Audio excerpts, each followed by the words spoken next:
The Watergate scandal refers to the incident where President Richard Nixon set up and orchestrated a plan to spy on the Democratic Party. This illegal event was to reassure Nixon of a second term as President of the United States. 5 men who were connected to Nixon broke into the Watergate Hotel, located in Washington, D.C. These men photographed private documents and placed bugging devices in the hotel rooms of the Democratic National Committee's offices. This minor scandal did not become of importance until the Washington Post followed up on the ongoing story. 2 important men well known during this scandal are Bob Woodward and Carl Bernstein. These 2 men worked for the Washington Post and uncovered the story to the American people. The FBI later investigated the crime and connected the criminals back to the committee to re-elect the president. CRP was the official organization tasked with getting Nixon a second term as president. Woodward and Bernstein aided in the conviction of the 5 stalkers in 1973.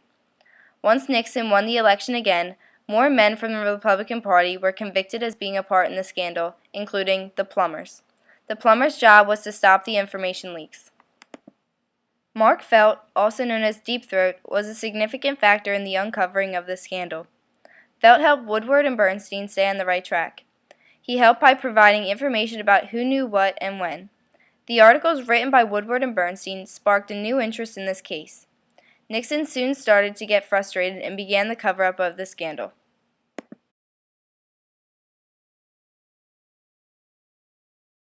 And I want to say this to the television audience. I made my mistakes, but in all of my years of public life, I have never profited from public service. I've earned every cent. And in all of my years of public life, I have never obstructed justice. And I think, too, that I can say that in my years of public life, that I welcome this kind of examination, because people have got to know whether or not their president is a crook. Well, I'm not a crook. I've earned everything I've got. President, Yes. On March 1, 1974, a jury accused the Watergate 7, which was made up of White House employees responsible in the Watergate investigation. In addition, the White House tapes were ordered for investigation purposes. Nixon at first refused turning the tape recordings over, but later agreed to release some edited tapes.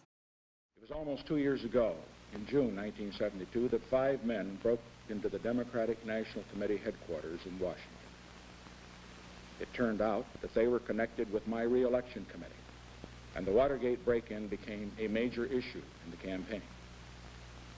The full resources of the FBI and the Justice Department were used to investigate the incident thoroughly. I instructed my staff and campaign aides to cooperate fully with the investigation. The FBI conducted nearly 1,500 interviews. For 9 months, until March 1973, I was assured by those charged with conducting and monitoring the investigations that no one in the White House was involved.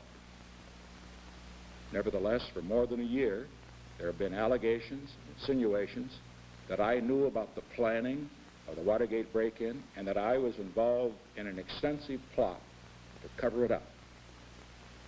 The House Judiciary Committee is now investigating these charges. On March 6th, I ordered all materials that I had previously furnished to the special prosecutor turned over to the committee. These included tape recordings of 19 presidential conversations and more than 700 documents from private White House files. These tapes did anything but help his case, and a challenge soon was presented to the Supreme Court on July 24, 1973. Nixon felt caught, knowing he could either be complacent with the people and the press or soon be impeached because of his actions. What do you do when the president breaks the law? Do you throw him in jail? Do you throw him out of office?